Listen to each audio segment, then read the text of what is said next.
The George Washington University, at the intersection of policy, practice, and research, connecting all that Washington has to offer with an intellectual environment that drives progress, transforming vision into action, offering learning experiences that are rigorous, real-time, and real-world. In a city shaping the future, George Washington is a place where faculty and students don't just study the world, they work to change it.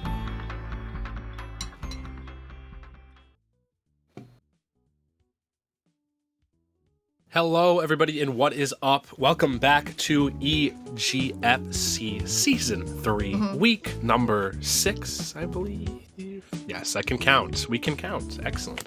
My name is Fang, joined here by the lovely and esteemed Doramgar. We have George Washington University versus Rider University for our second series of the night right here.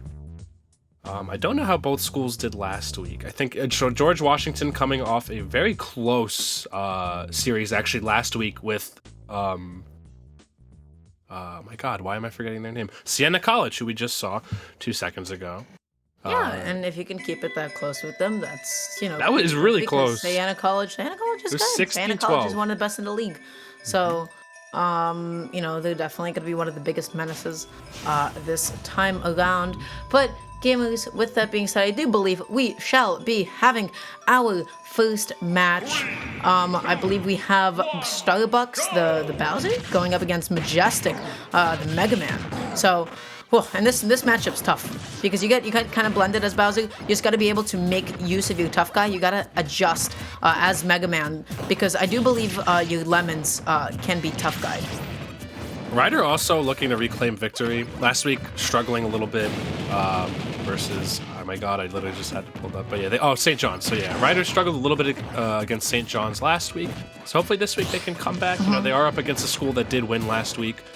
Or at least kept it very close last week. So. And this is a big opening. There it is. Up B out of shield. Honestly, Starbucks could have gone for something a little bit bigger. Even though the up B is the safer option, you have enough time to drop shield and go for the side B. That is how unsafe leaf shield is. But now you are Bowser off stage. You're getting ledge trapped by Mega Man. I love that dash back. I love that overcompensation for the space. But Bowser had enough time to shield.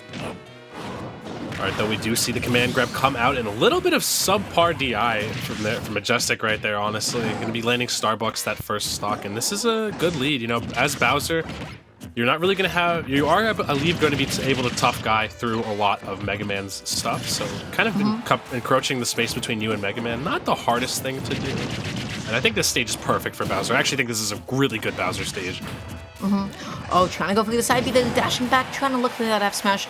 Starbucks struggling to get in, but it's okay because they have a whole stock lead right now. Bowser's so heavy enough just to be able to survive a little bit longer, and Majestic getting that down air that time around. I do feel like the down air was like a little bit excessive because all you needed to do at that point was just drop down, hug the ledge, and go for like a double jump back air.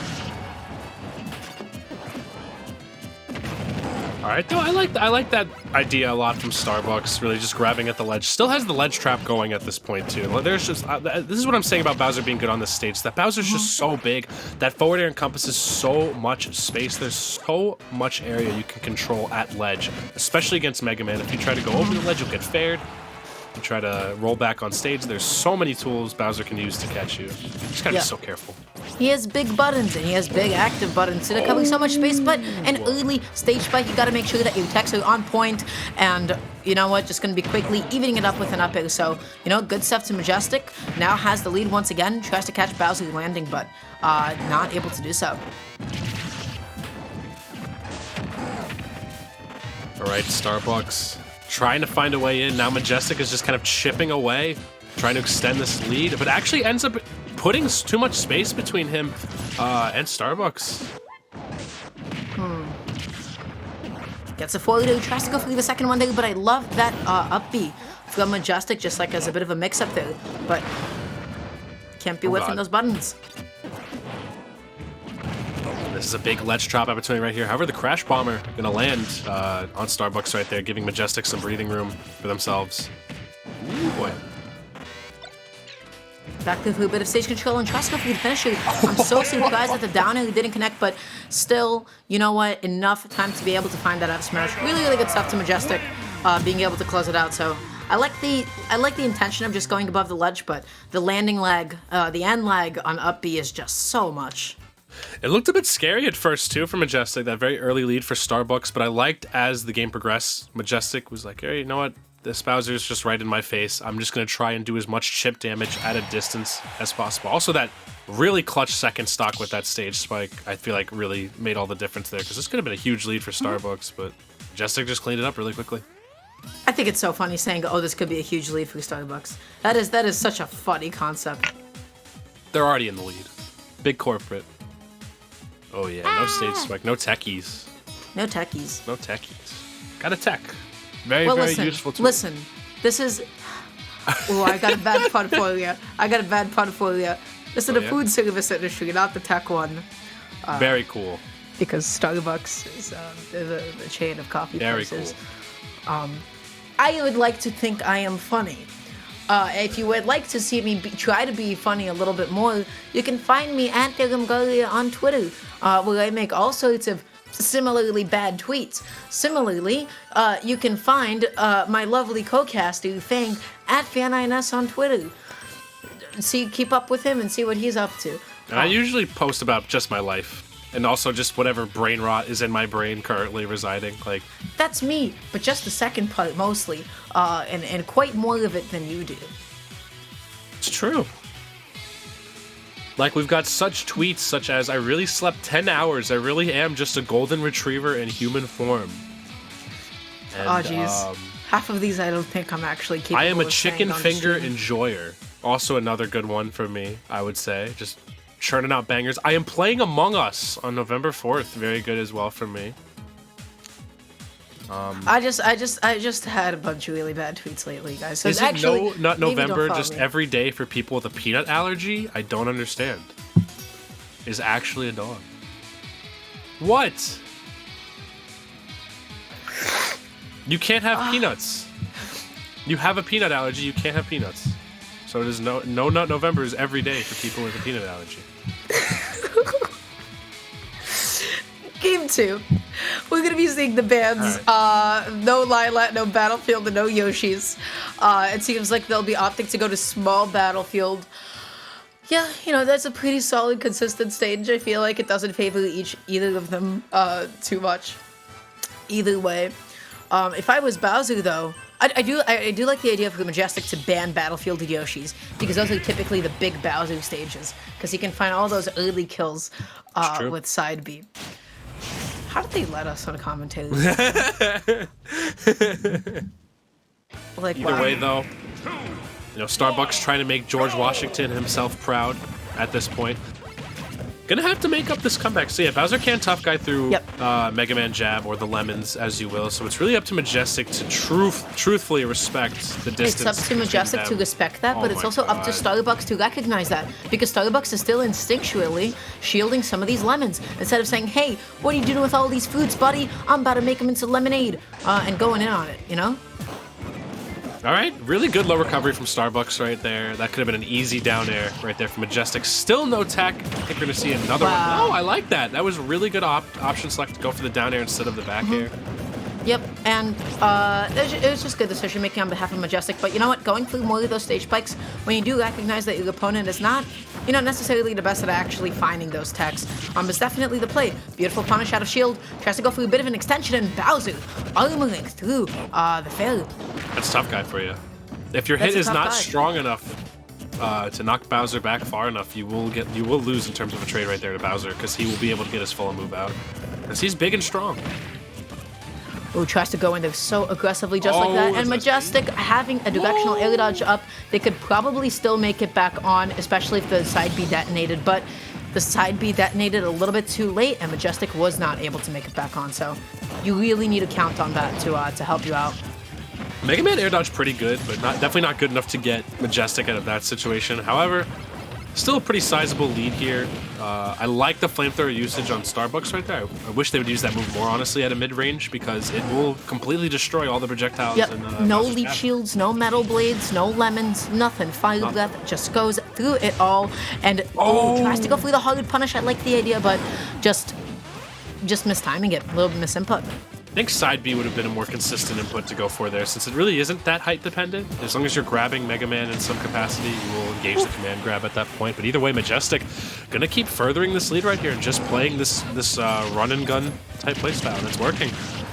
Gets the up B. Now that's going to be Starbucks with stage control. Finds another up B.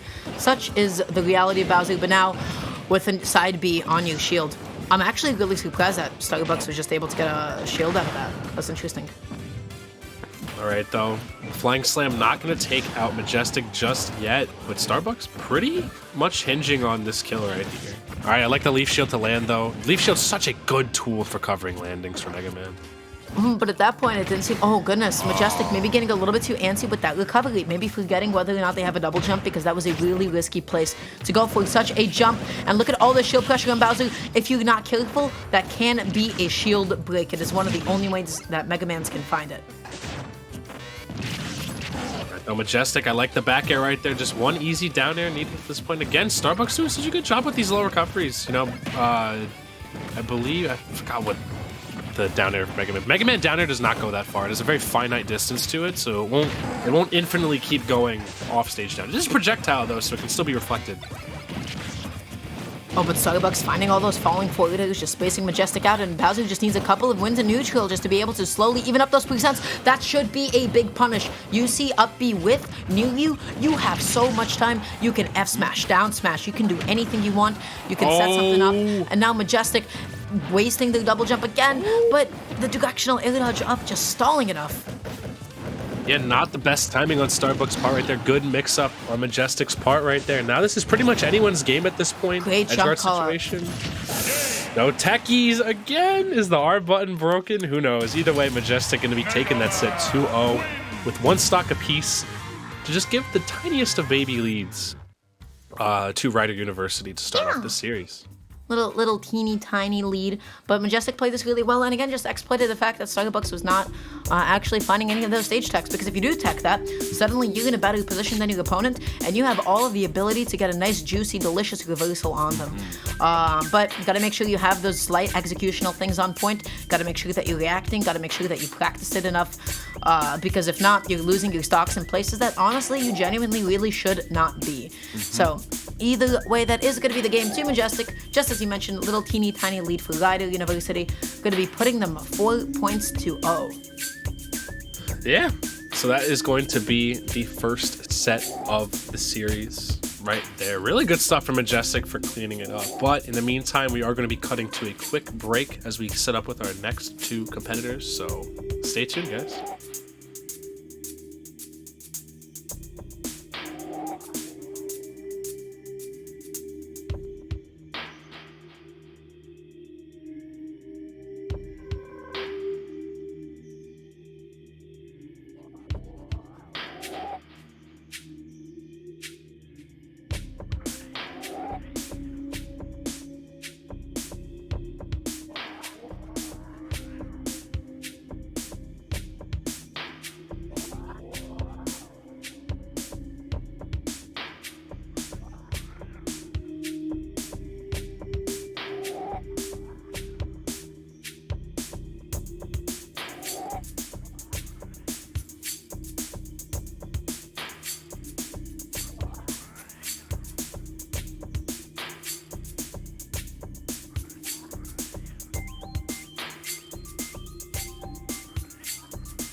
Hello, my little EGF champs. Welcome back to GW going up against Rider University.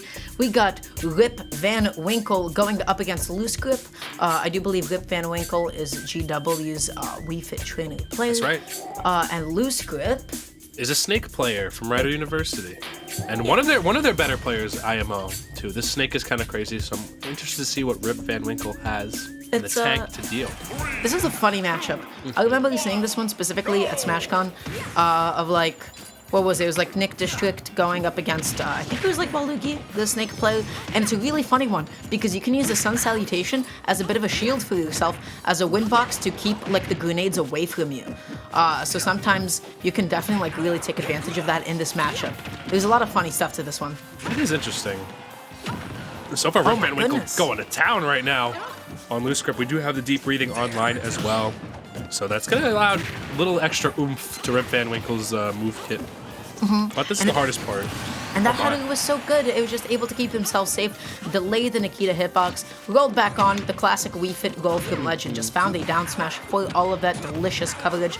Rip Van Winkle is ripping and tearing right now. They are just doing so well. Wii Fit is so thin, too. So she's able to really slip through a lot of these situations against Snake. So as Snake, you kind of want to set up and encompass as much as you can, but you don't want to give Rip Van Winkle enough room to really get that whip punish off the roll right there, because he'll be going for it every time if you just decide to keep up smashing there. That's not the proper spacing to catch Wii Fit roll. Oh, and just trying to get that up tilt once again. Maybe Loose Grip fishing a little bit too much for it, but either way, catching that roll from the ledge. No matter how good that ledge roll is, as long as it gets predictable, you can get it called out. Anything can become a habit, and anything can be punished. Oh. I like the fact that Loose Grip tried to go for something, you know, a little dishonest there, because you gotta go for it all, and he made it back on, so it's fine. Might as well, right? When you're at a deficit and you can afford to go off stage to where it's not too much of a risk against Wii Fit. Definitely gotta go for it. Go big, go home. But yeah, Loose Grip has done a really good job evening up this percent. Rip Van Winkle is now stuck at the ledge, rolls right into the up smash once again, but catching the air dodge with an excellently timed and positioned up tilt. Wow. Ooh, that's gonna be some big damage coming out of that nair right there. Oh, but actually, goodness. Snake being caught by the header, I think because of that extension on the hurt box right there after Snake was done with his attack. And Rip Van Winkle finding himself right back in this game. Looking for a way to land, gets the up throw there, but not really sure why Rip Van Winkle didn't go for like the traditional up tilt or up air follow-up that you would find from an up throw, but either way, all of a sudden this game is completely even, and using the double jump so well. You just gotta make sure you have as many resources as you do against Nikita. The soccer ball is such a good counter hit too, to people who are trying to set up ledge trapping against Wii Fit. That's why you always have to be ready for it. You can hit it back at Wii Fit, but you have to make sure your setup doesn't take too long, or at least you can avoid the soccer ball. Best go for the forward, and I like the idea to go for like the back head of the jab for like a bit of a coverage, but Rip Van Winkle did not find it and got the goal red. Beautiful stuff to Loose Grip, amazing coverage, and was able to make the comeback. Yeah, if you're able to check chase accordingly off that situation right there, you get that fat up tilt. That's exactly what Loose Grip did right there. Really good knowledge that the amount of roll distance that Rip Van Winkle was going to have if they rolled forward was super finite. Because eventually you will hit that edge of the stage right there, and if Snake is there blocking, that up tilt hitbox is huge and can really assist in getting those stocks off. But yeah, that is going to be game one for Loose Grip. I feel like, you know, they got, like the first stock, they just need like a second just to be able, they need a second just to be able to adjust, to be able to get into the pace of the game and everything. And they were just able to push their advantage so well on Rip Van Winkle. A big issue was there were a lot of like preemptive air dodges, a lot of preemptive defensive options from Rip Van Winkle that just ended up getting called out. Yeah. You caught me off guard. But I think you're right. I was just trying to check what stage bans they are going for this time around. Honestly, that was pretty close. We are going to be seeing FD out of Rip Van Winkle. I don't know how. I mean, I think it'll help Rip Van Winkle not die off the top as quickly. They got stuck on platforms a lot. That's why they were like landing and shielding and stuff there for a second, and that's why like Loose Grip was really hunting for it and then able to find another option. Loose Grip wants that so badly. every time they just want those early kills with Florida, and now I'm just like, okay. But Rip Van Winkle didn't like capitalize off of it too much. All right, we are seeing a bit more of a distance showdown happening right now between Rip Van Winkle and Loose Grip. Loose Grip is just using grenades at a distance to really keep the zoning on. Of course, Rip Van Winkle did not really have as much time to charge up their resources a lot of the time. It's an interesting strat. I think grenades can be used as zoning tools well if you know the fuse timers correctly, but honestly, in terms of a zoning war, I feel like Wii Fit is going to win just because of all the projectiles she has at her disposal. Ooh, setting up some up smashes at the ledge that might come into play later, but Rip Van Winkle has been so good about using Header to keep themselves safe, getting back onto the stage. Not finding the last hit. Yeah, it's going to be tough right there, but the little float away that Snake gets after his down air, more than enough to float him away from this situation. Rip Van Winkle, instead of trying to go for like a strong hit to knock Snake out of the cipher, that was insane. That was like when you light off an explosion in, like, you know, the spy movies and you see them jump into the water while the explosion just happens above them as a dip to safety. That was kind of cool by Loose Grip. Dashing back and forth, you know what Wii Fit wants? Falling neutrally. You gotta respect it, you gotta let that thing hit your shield and then just, like, you know, let it be, because the amount of damage that she could have off of it is honestly unholy. Oh, yeah. Rip Van Winkle still trying to stay in this right now. Although Loose Grip doing a really... Oh, got the C4 stick on him. That's huge, actually. So Rip Van Winkle going to have to respect and use shield just a little bit more, as we do see that C4 being launched. Just going to do it completely raw in that instance. Ooh. Trying to get another up smash at the ledge, trying to set something up, but there it is again, that ledge roll. As soon as Rip Van Winkle sees Loose Grip commit to something else, they just get back on. I don't think that would have killed even with deep breathing. We do have the C4 placed on the ground. Not really a lot of usage for the C4 on non-platform stages, so I definitely like that. I feel like leaving C4 on platforms is such a good strat. We've seen Snake players like MVD do it, but of course Rip Van Winkle, not privy to the C4's position, kind of just runs into it. Picking up a grenade, and oh goodness, the sun salutation thingy not really coming in there because I think that was like a strong thrown grenade, so it might have had like a little bit too much momentum. But either way, this is looking completely even right now. An excellently timed shield. That was really good. Yeah, Snake can become like a burst weapon for himself to whiff punish. Not only can you shield while you have that grenade in your hand, but it's also timed. So if you're positioned even slightly around your opponent, the explosion hitbox is generous enough to really assist Snake in getting future hits after that. That was a huge commitment. Loose Grip keeps wanting to go for those forwarders, and they just get punished for it each time. And once again, like, Rip Van Winkle didn't take as much advantage of it as they possibly could have in that moment. This is still anybody's game to take, but you know what Loose Grip wants, and it's disgusting. Oh, God. Not the forwarder. They're gonna find it. All right, still these up tilt commitments right here from Loose Grip. You know, they know what they want for this victory right here. It's going to be a little bit of whiff punish right here. I think F tilt with deep breathing might be able to kill Snake at this point, but going to trade with the Nikita. Unfortunately, I don't think that was intentional at all, but still, you got to be aware because it's still the explosion is still something that can be threatened, even if the Nikita is no longer able to be motion controlled right there. That was insane. Yeah, it went purple. And honestly, that's such a difficult thing to even try and keep track of, too. Because you think that you won the interaction, you think that you successfully interrupted him, and then... Jeez. That was so crazy. I got hit with that. You know I got hit with that once?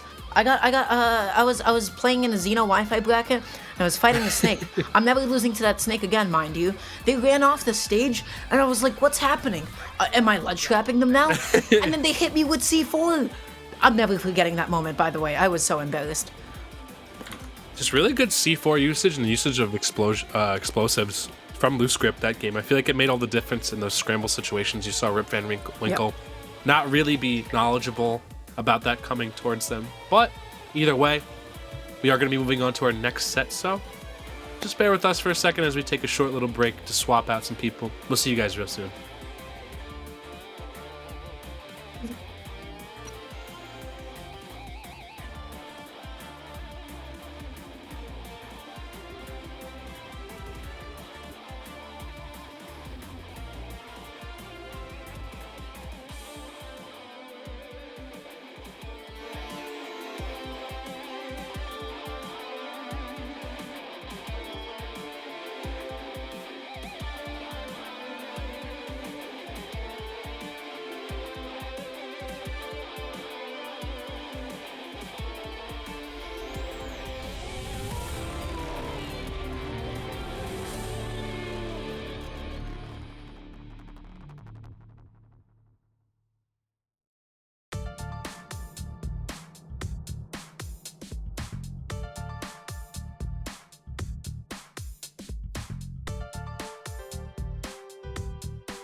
Hello gamers, and we are back with a little bit more Super Smash Bros. Action. We got George Washington going up against Rider University, Hooks and Yoshi Man, respectively. Yeah, so these two players, Yoshi Man, I believe, plays both Bowser Jr. and Yoshi. Hooks, I have 100% forgot who they play. So, still though, series wouldn't looking be able pretty to good. tell you, I'm afraid. Yeah. The series looking pretty good for Ryder right now, though. If Yoshi Man does manage to clutch this out over George Washington's Hooks, that pretty much will be the entire series. I think the victory might be insurmountable at that point. Oh goodness, and what a matchup to actually get into. This is Yoshi and Cinnamon. This is Yoshi hits you with down air, Yoshi hits you with nail, up air, anything, and you are getting blended, my friend. This is a tough one. That being said, Incineroar can farm revenge off of eggs pretty frequently, so that'll be good for him. Which we're seeing Hooks already try to do just a little bit. Also, Hooks, I remember last week, had a really, really tight set with Knight, and really used revenge well during that set as well. So hopefully they can do the same this time around versus Yoshi Man. He's scrolling around, and maybe that's the first time I've ever actually seen that move be punished. Because either people immediately break out of it, or they find a hit and then break out of it. But either way, Yoshi double jump armor through it, but maybe a little bit too scared in the corner as Hooks finds that side B nonetheless. These other Yoshi Man actually got knocked out of the double jump armor because of the amount of knockback Hooks was doing. And that's what I'm talking about. This matchup, while being very, very favorable for Yoshi, an advantage, if Hooks just gets a few good, strong hits, that could be, this game could be evened up. It's Incineroar at the end of the day, and Hooks is getting all the jump callouts that they need. They're punishing Yoshi Man for the commitment so well. You gotta know what to do up against neutral B as well, because that is a bit of a vibe check move, especially on U-Shield. We're seeing Hooks just patrolling, trying to get one of these big hits, and again, everyone seems to drop shield against Lariat really early. Like, it's a very active hitbox. It doesn't hit that hard, but it's enough to make you pretty much whiff a very easy punish. Like a really, really big side B, and that's going to be able to do it again. Just catching Yoshi Man, like, just in really exploitable spots in the corner, just locking themselves into shield, which is so dangerous. And Yoshi, you good? Yoshi Man showing why they have Yoshi Man in the name. You know, they're just using lots of Yoshi Bomb over and over again. While it's not a bad move and pretty difficult to punish online, pretty funny. I think Hooks has caught on to it at this point. Yeah, and Yoshi Man committing all the way out there. Hooks trying to go for the early kill there, but is compensating with that double jump to get back onto the stage. But gotta say, Hooks has adapted so well. This is looking like the game right now. But excellent up there to close it. And again, these matchups, like, they look favorable for a character, but if you're not able to execute the punish game required to make the matchup so difficult for the other character, you know, sometimes it could very much well swing the either way. You have to utilize your tools properly, I should say, in that instance. And we're not seeing any eggs to help Yoshi Man really get safely back to the edge. He's gonna get caught by that F-tilt right there. Those eggs were Yoshi Man had a good idea on using those eggs, excellent. But yeah, there was a good idea. I like the concept, but just kind of ended up getting some shells into the pan, maybe not fully succeeding in attempting to make an omelet. So what really happened there? You can keep yourself safe with the eggs, but you gotta space them, you gotta angle them, you gotta position yourself around them. If your opponent is right there, you gotta be sure that you're going to hit that egg if you're going to jump in so boldly, because it's supposed to cover you. It's supposed to help you out. That's true. But that is going to be a pretty handedly good first game going to Hooks right there. And just, I feel like Hooks just found the kills where they needed to.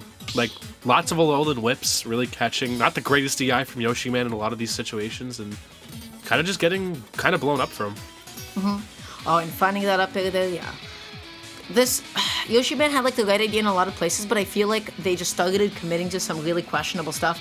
Aggro, specifically, a lot of down Bs, and some really, you know, not the best places as well. And Hooks cut onto it. Hooks was able to punish it a whole lot. You got to be so careful with how you're using double jump. You got to be so careful with how you're using eggs to keep yourself safe.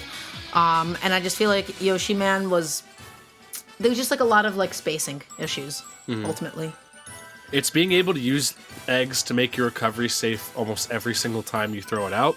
It's about holding that advantage with Yoshi. You know, Yoshi has an astoundingly good combo game on heavy characters like Incineroar. Hooks knew the win condition. Hooks knew, I'm going to farm revenge, I'm going to get my B&Bs, and I'm going to finish it off with that Alolan Whip. Or, in the case of that last stock, an excellently spaced F-tilt. So, knowing how you can take your stock is so important. Knowing your condition for what will guarantee me taking this stock. And that can go across a plethora of situations too. So you just have to know that. For Yoshi, you have a lot of win conditions, and it just doesn't seem like Yoshi Man was able to avoid the things that were going to get him hit, and also didn't really know how to finish off the stock. But we're going Bowser now. Yep, I agree with this. I don't know how I feel about it. That's the thing, because I was gonna say I agree with this choice, but ultimately this is still gonna be a bit of a better matchup for Hooks this time around. You can now get your conversions out. Down throw down air, which is so absurd to me. But it would have been able to catch Bowser air dodging at like 76%. Oh my god. Oh boy. Oh my god. Hooks really just kind of sinking into Yoshi Man to start off with. I like that Hooks decided to drop shield there. Did take the hit for damage, but at least didn't get shield broken, because that would have been an easily guaranteed stock for Yoshi Man right there. Just gotta take that hit sometimes, and that's gonna be a big side B. Hooks now struggling to be able to make it back onto the stage, but then running right into that one. Yoshi Man is just pressing in all of these unsafe places again. They love that down B. They love down B. And it's weird because Yoshi and Bowser literally have the same down B. Don't tell me that's the reason that he plays both Yoshi and Bowser. Just because of down B. Yeah, just because of down B. Conceptually, it's pretty funny. Very surprised that it didn't kill that time around, but it is, of course, Bowser, the heaviest in the game, so can't be too surprised. Is that going to be a stock yet? I think the Alolan Whip has been so staled out at this point, plus the fact that... oh, that was a good conversion, though. Down tilt back air, really, really nice by Hooks right there. Whoa, sir. 45%. Could have been a lot worse, honestly. 2 hits, and they're at 57, Dara. I don't know how that could have gone any worse. They're going to do it again. Oh, maybe not. I thought we were going to see, like, another revenge. I think if you counter twice while you're in the air, you fall faster the second time. Like, you can just get your normal fall rate. The first one stalls. Yeah, it changes your momentum completely, and then the second one will that should be a stock, definitely do a little something. But beautiful side B that time around. Hooks now with a pretty decent lead for themselves, and Incineroar can make them evaporate. Like, those stocks evaporate immediately. Oh my god. I thought they may not have been able to make it back from going for that down air, but Hooks just wants this stock over with right now. And why not? You're at 155, pretty high percent to where Bowser can pretty much do anything to you and kill you. That back away was so smart from Yoshi Man. They backed away, they waited for Hooks to press something, and then they were able to run up and get a side B. Oh boy, this is bad. All right, maintaining the double jump right there, though. Didn't put Hooks far enough off stage to where the up B wouldn't fully connect to ledge right there. That was really smart. Oh, running in there, trying to get something started, but this is still anybody's game that they can take right now. That's going to be a huge punish. Hooks had the right idea, but a little bit too slow on the execution for it. Still has a double jump. They can make it back on, and Yoshi Man not holding shield is a bit of a flaw. Oh, I think Hooks is thinking that Incineroar's range, Incineroar's range for F Smash is a lot more generous, where really Incineroar doesn't move too much off of F Smash. He stays mostly in place. Like, it comes out like decently quickly for a smash attack, but you don't really have, like, if you have a healthy mid-range between you and your opponent, you're not going to really be able to whiff punish in those instances. Yoshi Man's going to take that game. Yeah. Good fair. Grr. Grr. Got him. Yeah, Hooks had a good idea in a lot of places, but just missed on some executional stuff, didn't respect Bowser in some places. And just, you know, maybe like overcommitted to some punishes. Like, especially like with some of those F smashes, like, you didn't have to do all that, you know? Oh yeah, you really didn't. Either way though, Yoshi Man keeping George Washington, or rather Ryder, alive. Hooks needs to take this set right here from Yoshi Man, or else the lead might not be able to be come back from, I should say.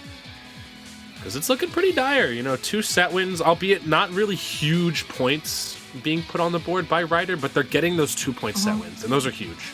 Yeah. Those pretty much make or break a lot of what we see to be game 5s here, game 4s here. Like, you need those 2.7. Yeah, you need to be able to put something onto the board. So this is still really, really doable for Yoshi Man. You could still just make this a possible, thing for the rest of your team. This is, of course, only set number 3, so definitely got a little bit of stuff to mess What around on with. But Yoshi Man, I'm telling you, it's all of those funny little ground pounds, Funny those shield characters. breaking ones. Now we don't have Yoshi and Bowser down B. Now we have DDD up B, yeah. And I'm ready to see it. It's weird because, like, Yoshi Man won.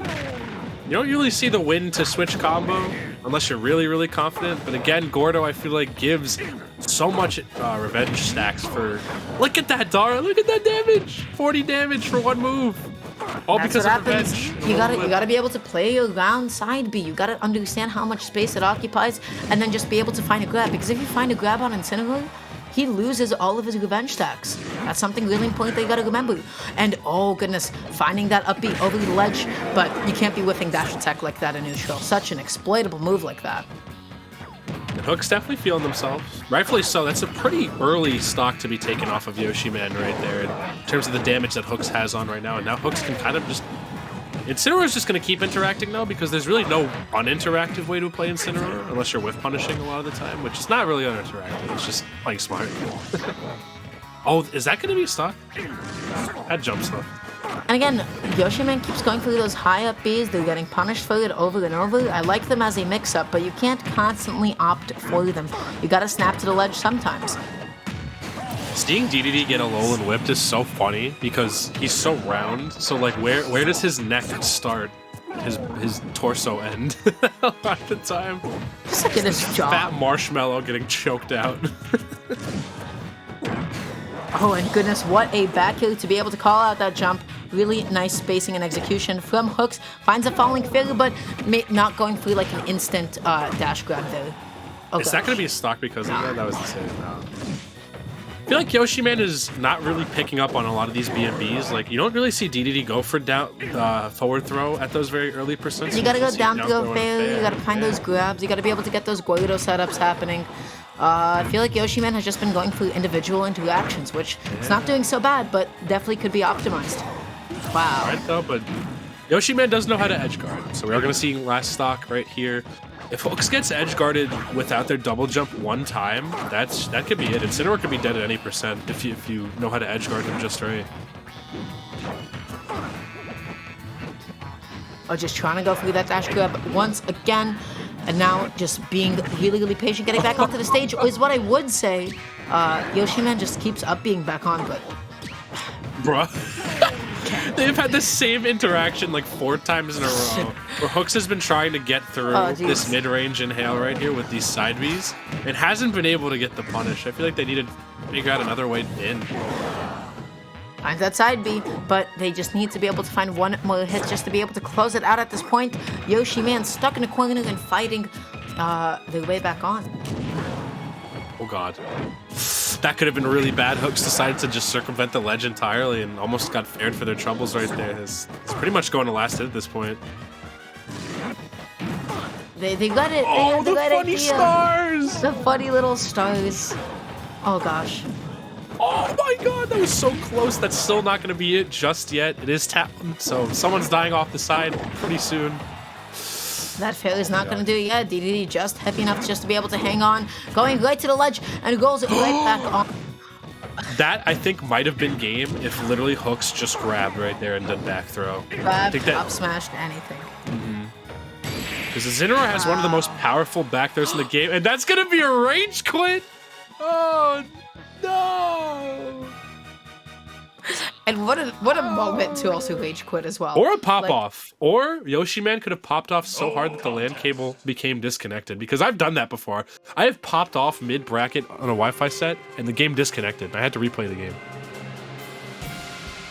But I think that's GG's right there for both schools. Both are saying GG, so that is going to be it right there. Quite unfortunate for Hooks, but they had victory in the grasp of their hands. I think you're right. Up smash might have been able to kill. I think back throw would have for sure killed at that point. But Hooks, kind of tunnel visioned on their one win condition, which was a Alolan whip. But At that percent, there's so much more that becomes available to you. Burning the double jump, another Putting great the double runoff jump there. there might have been a bit of a critical error because I feel like Hooks has never gone for a single low recovery. You need to just sometimes wait for that double jump until the last possible moment so that you can use it to get back up. But Hooks kept on going for like those like horizontal recoveries to get to the ledge, which honestly a whole lot riskier. What percent was Yoshiman at last stock? I'm very curious actually to see if up smash, if my theory for up smash or your theory for up smash killing would have been true. Hard to say. Didn't really get like a last stock finisher because of the runoff fair, but I think Devin still caught it. And just a really hard fought set between these two. I think both of these players need to be a little bit more aware, I think, of their win conditions towards the end. But Yoshiman, with character swap worked. DDD was doing good. Yeah, 148. Up smash is definitely killing at that percent too. Wow. So Hooks definitely threw that away just a little bit.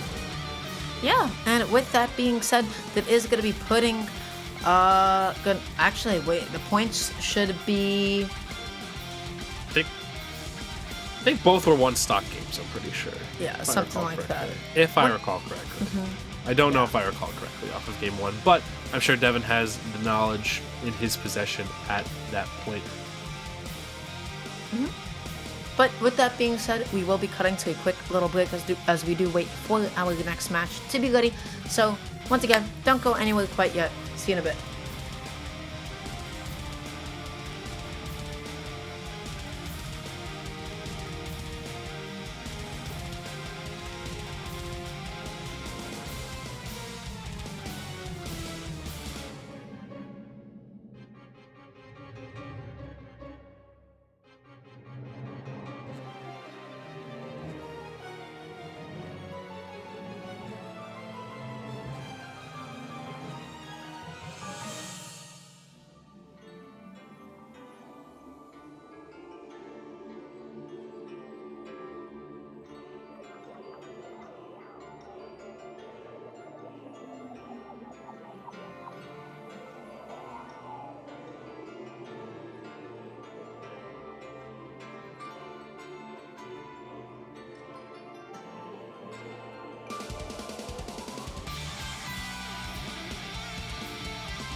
All right, gamers, and we're getting into it. We got Over going up against 920.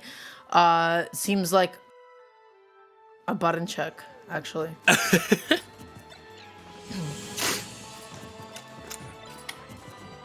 Does seem like a button check. Unless this is just the nooch. I don't think this is the nooch, though, to be honest.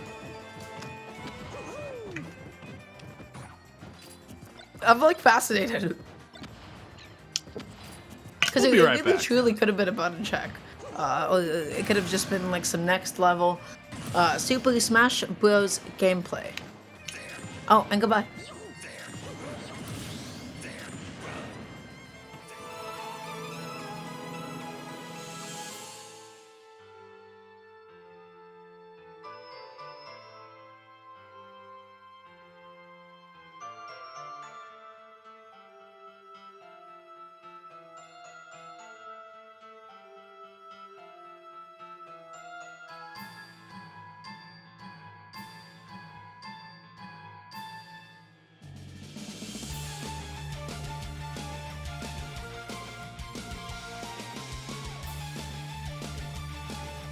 Hello gamers, and we're back for realsies this time around.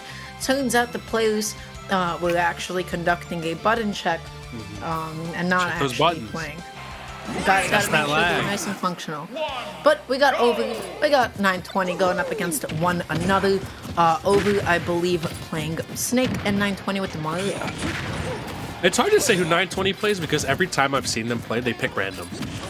Every single time. So it could be. No clue, though. I'm assuming the TLA, TLA coming from... So they are all on one Switch, which is pretty cool. Glad.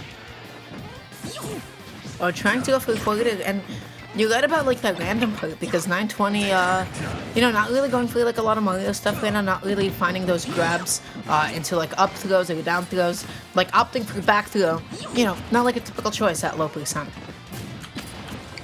And Over just doing what Snake does best, staying evasive. I like how evasive Over has been playing, because even though it is maybe potentially random Mario, it's still Mario. And Mario's punish game on Snake can be really lethal. You've got those combos that I don't know if Grenade is able to bail Snake out of in certain instances, just because Mario does have true combos on a lot of characters. Going for all those up airs, tries to finish it out with an up either, but excellent with punish from Over, just catching that over commitment. Haha. Overcommitment. Very cool, Dara. Thank you. I'm glad you were able to appreciate that one. And I gotta say, all those places that Over has like opted to go for like down tilt, they really could have gotten up tilt or left tilt, but either way they found a down throw into the up tilt because they were at the right percent to be able to do so. After like 160, it is universal on the whole cast. And we are seeing Over with a little bit of a lead here, so they can continue to play very evasive. They can keep putting these grenades down, forcing 920 to overcommit. And 920 is just doing a really good job, though, at the moment of respecting these grenades. Just kind of sitting in shield quite a bit, not really going for any super brazen punishes. I feel like this is around the time Mario should be looking for up smash, honestly, in these instances. F smash is a good idea, but they just need anything to be able to get this one. So I'm curious if drop down double jump bear is strong enough to get through Snake Cypher.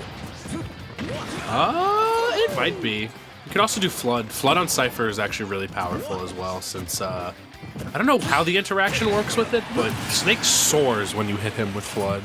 But you know what? Apparently F Smash is going to be able to do it. Finally, 920 getting that first stock, but Over has such a huge lead, getting so much extra credit that first time around, setting up attack chase and covers with the fireball. I like these ideas from 920, but, Sometimes, just good solid Snake gameplay can really, kind of murk you up a little bit. Like, 920's having such a hard time breaking space right now against Over. And I feel like they need to be catching Over when they're jumping, because Over's been jumping the platforms a lot to get them out of a lot of situations. And Mario up air is a really good anti-air tool to use as well. Yeah, but it really does seem like 920 isn't 100% sure about some of the follow-ups with Mario. What are you really looking for? What do you really want here? You jumped right into that Cypher. Boop. I like the idea that time around, trying to just catch the Cypher, but you gotta be in that position before Snake goes for it. You have to read it. Oh my god, Over trying to go for a big punish right there. Could have actually gotten sweet spot F smashed by 920. where their trouble's right there, but instead 920 just going to opt for a more safer, consistent punish. Use your fastest options, you know, to whiff punish. Sometimes you can get that overzealous smash attack, but you don't know if you can or can't. Just go for something faster. Yeah, and Over just slowing down the pace of the game a little bit, just opting to go for a lot more grenades, and was able to get the C. That caught. Wow. I can't believe that actually hit. Yeah. I want to see just from what distance that actually connected, because that looked so fun. That might have been the outskirt of the hitbox, because the hitbox is pretty big for it being C4. I mean, it's an explosive. Okay, that's so not too far. bad. That was kind of far. I don't know about that. Just going past the C4. That was a whole roll length away, essentially. Mario, evasive combat roll. Oh no! He's sleep. He's Good no night, longer Mario. asleep. He no longer sleep. He wake. He awake. Mario looks so. I love how animated Mario is because he just looks so surprised. Whatever. He's like, woohoo, yahoo, yahoo, and then all of a sudden he's getting the stuffing beaten out of him by this hardened assassin. The Snake has seen some stuff, man. Snake has not had the easiest life. Yeah. He's been through a lot. I've never played a Metal Gear Solid game, but I know he's got an eye patch in one of them. He looks like a grizzled man. You know, like this is somebody with a plethora of life experience. You know, Mario's just still happy. He's still jumping around, still, you know, committing crimes against the Goombas and Koopas. I've never played MGS. I want to really badly. I heard it's so cool. I heard it's a really cool experience as far as gaming goes. Mario, on the other hand, just gets cast into this game with like people that have actually like killed people before. Like you got Sephiroth, you've got Snake, you got Mario. Has Mario ever killed a man? I don't think so. I don't think Mario's ever killed a man. Goombas maybe. Actually, yeah, Mario's actually killed a lot of people. And he does so, but here's the thing, Mario still does so with a smile. He has no emotion behind it. No emotion. It's all just a game. It's all just a game to him. Just a game. So in many ways, Mario is a little bit scarier than Snake. He's remorseless, you know? Speaking of individuals that have never killed a man, though, we got Lucario. I don't really... You know what? They Sure. faint. Fine. They faint in Pokemon. Fine. Lucario doesn't kill people. He knocks them out. All sport. Oh my goodness. Over. I didn't even know they got the C4 on 920. Gets the drag it down. Neutral air. Oh my goodness. And...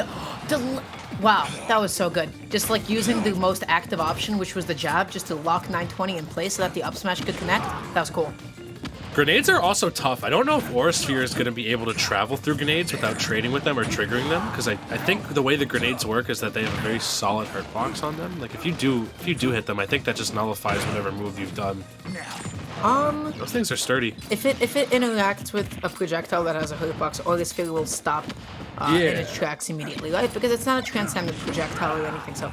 Because there's a very angry jackal dog thing now, and if Over gets hit one time, he's exploding. Kaboom. Wow. 169, that's a lot of rage. That's a lot of aura. The Aura Sphere is going to start sounding like a truck engine at this point, but down throw, up tilt, very true after post 160%, I believe, on the entire cast. So. That's a dash attack, and I like that back away from Over, just looking for a way to be able to extend this, and I like going through the jab as like the quickest option, but a little bit too far back for it to connect in time. Oh yeah. Okay. Are they just covering this ground? Like, all of it is just hostile space. Yeah, Over's doing such a good job. Up smashes. Ah, yeah, so there you go. Myth busted.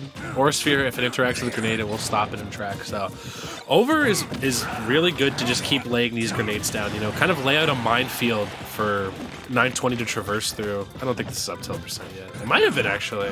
Lucario was sleep for a little bit there. This looks mighty tough for 920 at this point, though. Like, what do you do when you don't really have supreme mastery of your character up against a character like Snake, who invalidates a really good amount of the cast, depending on how evasive he decides to play? Yeah, and Over is playing really evasively, playing back, having grenades, C4s, and up smashes to constantly cover the space that which they occupied at some point. And there is that up smash running it again. 920 almost falling into it. Alright, just letting the C4 down a little bit. If Over can just hold on to this stock, there actually might be a hope for George Washington to make this crew battle back. this series, man. It's only 12 points. Like the stock margins that Ryder was winning by were 1 stock, I think, pretty much every game. But it's all up to Over if he can close this one out. You know, still needing like maybe I think now's up tilt kill percent most likely. Yeah, it's Lucario. It's 118. It'll He's definitely light. be able to do it. He's like midweight, but people think he's lighter than he is because he has a floaty and the grenade actually saving Snake. Oh, again! That was such a good down air though. Because if it hit the Cypher, Snake would have just fallen to his death. If it hit Snake, then Snake just also exploded. So good stuff. All right, Over looking for this kill, but honestly, could be even very soon if 920 gets maybe 1 or 2 good hits on Over. It's Lucario. It's Lucario. I've seen this character kill at absurd percentages on other characters. We got a pretty scary one in New York ourselves in the name of Eevee, so. We know the war crimes this character can And commit. 920 is playing with the patience that you would need to do so, and parrying the C4 on the platform as it moved closer towards them. That was really good recognition in that moment. But 162% down throw into up tilt is going to be able to seal it out as Over finishes up that game. So a few more points going the way of George Washington. I believe that was a 1 stock that game. So that's going to add a total of 3 points after that game, coupled with 5 to bring us up to 6-12. And that is not terrible for George Washington. If Cranberry or whoever they send in last can at least 2 stock for 2 wins and not lose, that sounds pretty doable. Honestly, to get George Washington back into this Unlikely, unlikely, but still just not impossible. Yeah, the numbers are definitely there. You can't lose more than 1 stock for both of your games, but you never know. You never know. Yeah. This is going to be tough because I believe the last player on Rider University's squadron is TLA, which is going to be a Sonic player. TLA pretty aggressive when it comes to Sonic gameplay. I forgot who Cranberry plays on. Bowser? I don't think it's Bowser. Maybe I'm just thinking of Starbucks, but either That's way, Starbucks, yeah. yeah. Cranberry. Either way, we'll be opting to go to a quick little break. In the meantime, while we do figure out who Cranberry does indeed play, so stay tuned. Don't go anywhere quite yet. We'll see you in a couple of minutes.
Hello gamers, and welcome back to the final match between George Washington and Rider University. This is within the realm of doability for George Washington. They only got to make back 6 points for themselves, so unlikely but not impossible.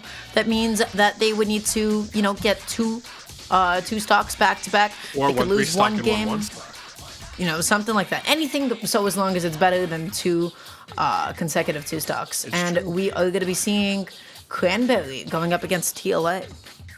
This has been a pretty tight crew battle, though, back and forth, honestly. Like, a lot of these games have been 2-0s. We just saw our first game 3 between Hooks and Yoshi, man, but Over being the one to kind of blow it a little bit more open for George Washington. It's just those unfortunate first few sets didn't really go the way of Starbucks, Rip Van Winkle, or Hooks, so this could have actually been really very well more in the realm of doability for George Washington. But we are going to be seeing Sonic versus Roy on PS2. So this is actually a really good stage for Sonic, I feel like, just because it is the widest horizontally. So it gives Sonic a lot of space to disengage and really reset neutral. It lets Sonic do Sonic things. He can run away, he can play his own game, he can play at his own pace. But Cranberry already fighting 37%. And now you're stuck at a ledge against Roy. He's getting a couple of hits before you make it back on.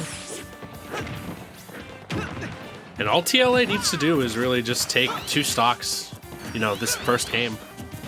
And they can kind of power themselves through the rest of it. Like, they could lose both games as long as they take at least 2 stocks.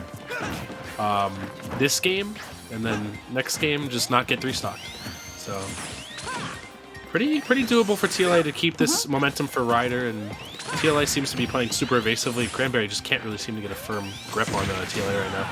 Oh, but... What?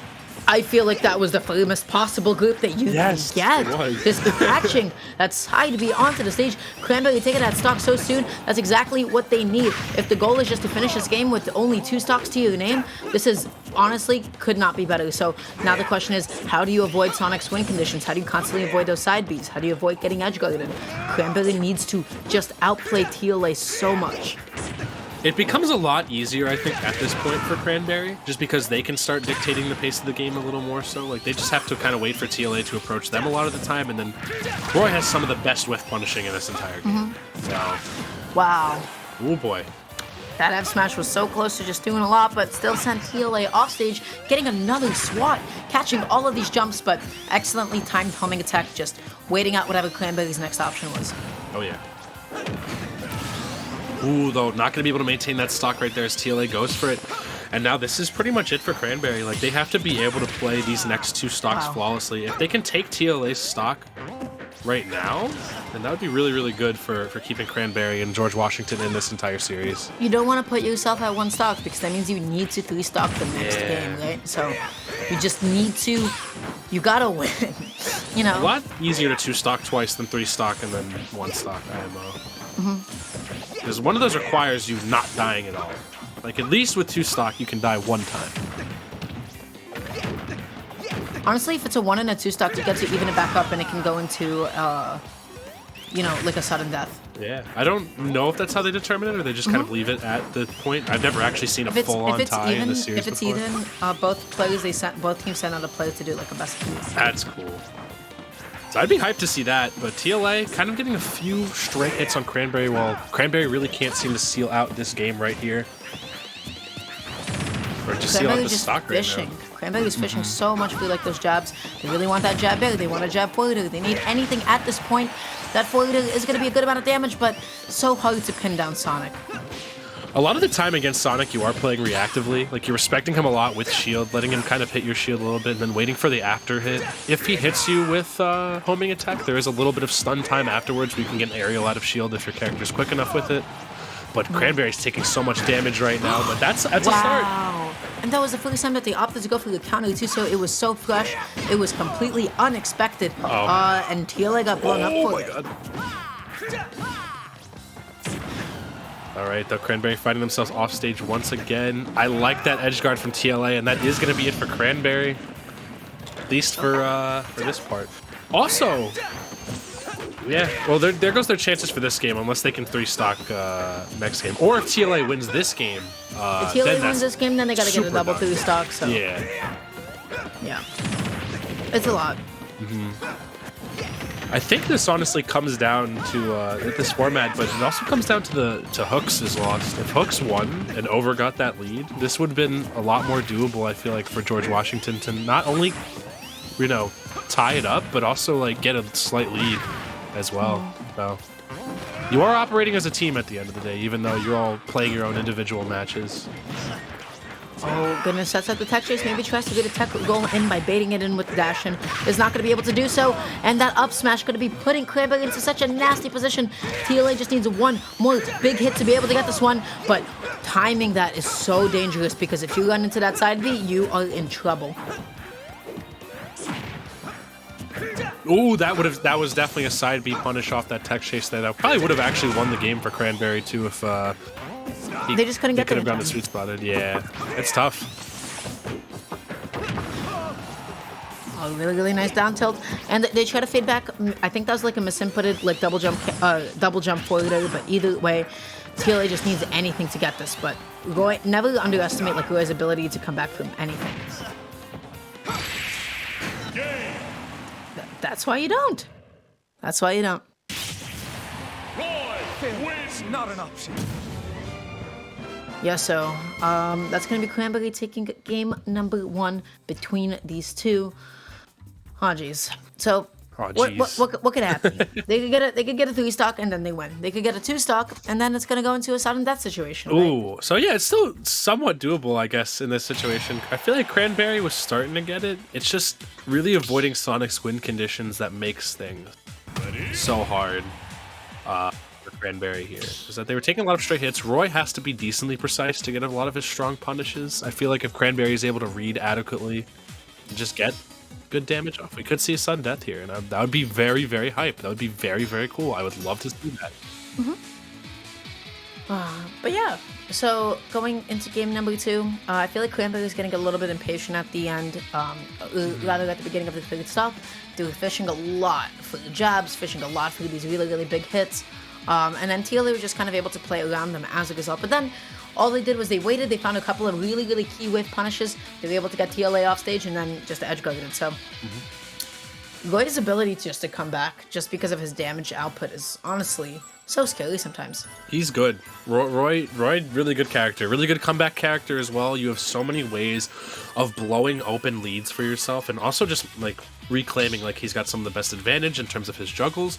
That side B is a shotgun blast to you, basically. It takes you out like 80, it's anywhere from 80 to like pretty much starting at like 80-ish%. I feel like you can really die. So it's a good kill tool. Jab back air, one of the most reliable kill confirms in the entire game. And with great ground speed, great air speed, Roy is just everything you need in the recipe for like a good top tier character. But yeah, so going into game number 2, we'll see how this one is going to be able to pan out. But yeah, as it is, maybe a little bit bleak. You got a lot to come back from. TLA just needs to be patient, just needs to hold it down. They can be the one to constantly just keep away and run circles around Cranberry. It's true, and if Cranberry doesn't get this lead, it's going to be so much harder to make a comeback against TLA, especially just by nature of what Sonic is, you know, a very hit-and-run type character. If you have to chase Sonic most of the time, you're going to be having a pretty rough one. Oh, but yeah, that time around, going to be getting called out on charging the side B, so you can't be going through that at mid-range where it's really, really exploitable. Only when you have the distance and space to be able to do it. That time around, Cranberry almost reaching with the final hit of side B, but not quite yet. I was so worried Cranberry would get pineappled there. I like these jabs, though. Excellent read on everything right there by Cranberry. That was so well played. That was actually pretty cool. That's it. That was pretty cool. All right, though, Cranberry, though, going to have to make the most of this stock right here. I feel like Cranberry's figured out what to look out for in terms of what TLA can offer in terms of punish game. It's just all about closing out your stocks and not losing additional ones. If Cranberry can maintain this stock, we've got a game. TLA is getting constantly punished for all of these rolls in, all of these air dodges in, and Cranberry has just been getting like a lot of dashback punishes on them as a result. So Cranberry right now is just playing so patiently, just sitting in shield, not really trying to commit to anything, dashing up and shielding like that, but not finding the final hit of side B, and now finds themselves off stage. I like how TLA is going for grab right there. I think back throw might be able to actually kill Roy at this point. I love that. Didn't actually pick the right tech option. All TLA had to do was tech in there. And now Cranberry has a recipe for success there if they can just keep playing well. If they somehow take it with this stock, they've won. Like they win the whole also Roy. shebang. You It is Roy. do this. You can do this. Or sorry, they tie. They do tie in this instance. Ooh. Okay, well, is that it? Oh, it's done. It's over now. I think that's it, right? It's 7 Yeah, to 12. because they can only get 4 points now. Yeah. Oh, I miscalculated. I miscalculated as well. That's tough. Either way, really good attempt from Cranberry. We were seeing glimmers of success, but unfortunately not going to be able to hold on to all. Restocking Sonic is so hard. But yeah, almost did it. Almost did Almost did it. Found Very it back here to close it unfortunate. out. Yeah, and it's going to be 11 to 12. And I think unfortunately it comes down to Hooks. I think Hooks, if they just clutched out that game versus Yoshi Man, this would be a much different situation because so close, so painfully close. This might be the closest battle I think we've had in terms of point count between schools so far, at least that I've casted. So very tragic for Cranberry. Yeah. Played their heart out, but that's the risk of being a late entry to this series, is that you have to be able to be the strongest player on your crew. You have to be able to shut out the opponent no matter who they are dominantly. So it's why I purport the people that these schools lead out with their strongest players first and last, because they will set them up for success and also be able to ensure that they will be able to close out the success. I think 1, 3, 5 are where you should have your strongest players on the school, honestly. Yeah. IMO, because 1, if you put a good player first, they'll be able to blow up in a lead. If you put a good player at third, they'll be able to maybe close out a series or at least keep your team afloat. And 5, they can just save your bacon if you're in a bad situation or just completely destroy the other team. So either way, that is going to be it. I don't know if we're going to be getting an interview with someone from Ryder. We'll find out in a couple of minutes. We just asked the question. So in the meantime, Gamers will quickly cut to a break as we do find out whether or not we will be interviewing somebody. So see you guys in just a couple of minutes.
Hello, everybody, and we are back.